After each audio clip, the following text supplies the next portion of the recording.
भाइरसको केसहरू चाहिँ देशमा 13-14 हजारको हाराहारीमा पुगेको अवस्थामा अनि लिमिटेड टेस्टिङ दायराको कारणले गर्दाखेरि लिमिटेड टेस्टिङ सङ्ख्याका कारणले गर्दाखेरि ऱ्यासनली सोच्दाखेरि त्यो नम्बर चाहिँ त्योभन्दा 4-5 गुणा वा 6 गुणा पनि बढी हुनसक्छ भन्ने अन्दाज लगाउन सकिन्छ होइन।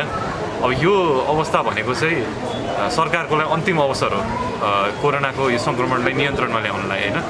अनि हामीले चाहिँ यो सत्याग्रह बसेको कारण पनि त्यही हो। सरकारसँग 14 दिन छ होइन। यो 14 दिनमा तदारुक भएर जागरुक भएर होइन तपाईँको विभिन्न इन्स्टिट्युसनहरूमा प्राइभेट सेक्टरमा प्रयोग नभएका पिसिआर मसिनहरू लगायत अन्य मेडिकल उपकरणहरू छन् त्यो किन अहिलेसम्म त्यो पनि तुरुन्तै प्रयोग गर्न सकिन्छ होइन। विभिन्न सर्वोच्च अदालतका विभिन्न फैसलाहरू छन् निमुखा वर्ग माइग्रेन्ट्सहरूलाई होइन विभिन्न समुदायहरूलाई चाहिँ राहत दिनु पर्यो होइन सहयोग गर्नु पर्यो सरकारले भनेर त्यो कुराहरू तुरुन्तै गर्न सकिन्छ होइन। त्यसपछि तपाईँको टेस्टिङको दायरा तुरुन्तै बढाउन सकिन्छ। त्यसपछि तपाईँको क्वारेन्टाइन स्ट्राटेजी चेन्ज गरेर त्यसलाई राम्ररी म्यानेज गर्न सकिन्छ होइन। त्यही भएर यही कुराहरू हामीले पटक पटक होइन अब सुरुमा कहिले एसएमएस गरेर सोसियल मिडियामा उठाएर होइन तपाईँको मिडियाले पनि यही कुरा निरन्तर उठाइरहेको छ। नागरिक समाजले पनि यही कुरा निरन्तर उठाइरहेको छ। त्यही पनि सरकारले नसुनेको भएर चाहिँ यो अन्तिम विकल्पको रूपमा सत्याग्रह गर्नु परेको। खाना र पानी नखाइकन सत्याग्रह बसेको 5 दिन भयो। ठिकै छ हामीले अब ल 1-2 हप्ता अझै थेक्न सक्छौँ होला सलाइनमा बसेर वा केही गरेर होइन। तर अब यो सरकारले चाहिँ के बुझ्नु पऱ्यो भने हामी सरकारका हितैषी हौँ होइन। हामीले के भन्न खोजेका छौँ भने भोलि गएर त अब तपाईँको यो व्यवस्थापन हुन सकेन भने कोभिड-19 को सिचुएसन व्यवस्थापन यसको सफल व्यवस्थापन हुन सकेन भने भोलि गएर त तपाईँको अर्थतन्त्र यसै पनि धराशायी भइसक्यो।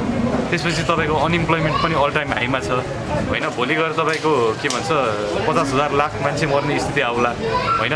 त्यसले सिर्जना गर्ने अस्थिरताले त त्यसबाट सरकार त चोखो बस्न सक्दैन नि त। त्यसले न त्यो अस्थिरताले न नागरिकलाई फाइदा हुन्छ न सरकारलाई फाइदा हुन्छ। त्यही भएर सरकारले चाहिँ हामी उहाँहरूको हितैषी हो भनेर किन भनिरहेका छौँ भने यो कुरा अहिले राम्ररी व्यवस्थापन भयो भने राम्ररी सम्बोधन भयो भने भोलि गएर स्थिरता हुन्छ होइन। एउटा विन विन हुन्छ नागरिकलाई पनि सरकारलाई पनि भनेर मेरो सन्देश त्यही हो। एकचोटि सोध्नुहोस् न उहाँहरूलाई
विगत केही हप्तादेखि दिनदेखि एकदमै हामीले देशको स्थिति एकदमै अव्यवस्थित क्वारेन्टाइनको स्थिति अनि अरू मुद्दाहरूमा पनि दलित मुद्दाहरूमा पनि खासै केही काम नभएको अनि त्यो धेरै आक्रोश एकदमै पैदा भइरहेको थियो होइन।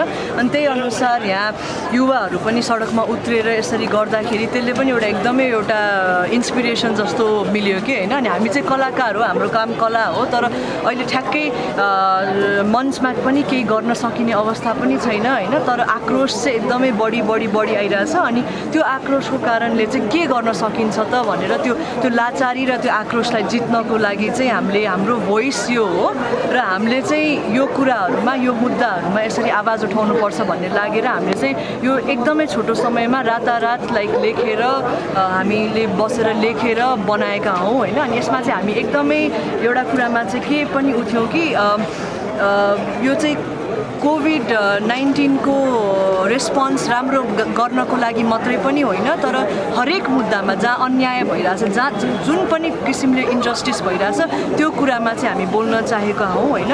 अनि अरू त्योभन्दा बाहेक त अब जस्तै सरकारको अकर्मण्यता जुन छ नि होइन, त्यसले चाहिँ हाम्रो जनजीवनमा चाहिँ एकदमै धेरै ठुलो प्रभाव पारेको छ। झन् त्यहीमाथि अहिले चाहिँ अब दलित लाइफ्स म्याटर होइन, दलितको विषयमा त सरकार त मौन प्राय देखिन्छ क्या होइन। गृहमन्त्री नै अब यहाँ मात्र होइन अमेरिकामा पनि विभेद छ भनेर भनिदिन्छन् होइन। जनार्दन शर्माले बोलेको अभिव्यक्ति हेर्ने भने त्यो रुकुम प्रकरणमा जनार्दन शर्माले बोलेको अभिव्यक्ति हेर्ने भने लज्जास्पद फिल हुन्छ क्या हामी आफैलाई। अनि त्योभन्दा बाहेक पनि अब क्वारेन्टाइन चाहिँ दलितहरूको लागि छुट्टै बनाइएको छ कतिपय ठाउँमा होइन। दलितहरूलाई चाहिँ एकदम मान्छे मरिरहेको छ, दलितहरूलाई चाहिँ एकदमै धेरै राजु सदाकै स्थिति हेरौँ न होइन। राजु सदाको स्थितिमा चाहिँ सरकार टुवा परेर बसिरहेको छ कि होइन। अनि यो सबै कुराले चाहिँ भित्र चाहिँ एउटा आक्रोश भर्दो रहेछ होइन। अनि अब हामीसँग त्यो आक्रोशलाई प्रस्फुटन गर्ने अर्को उपाय केही थियो भने हामीसँग नाटक थियो र लकडाउनको समयमा पनि हामीले सामाजिक दूरी कायम राखेर कसरी नाटक गर्न सक्छौँ भन्ने हिसाबले नै सोचेर चाहिँ हामी यहाँ चाहिँ यसरी उपस्थित भएका हौँ खासमा चाहिँ। यो चाहिँ अनि एउटा भलिन्टियरी इनिसिएटिभ हो होइन। यो कुनै पनि कसैबाट परिचालित कसैले पैसा दिएर केही गरेर होइन, हामीले आफ्नै खर्चमा आफ्नो इच्छामा गर्नको हामी पनि थन्केर बसेको 3 महिना जस्तो भयो नि होइन।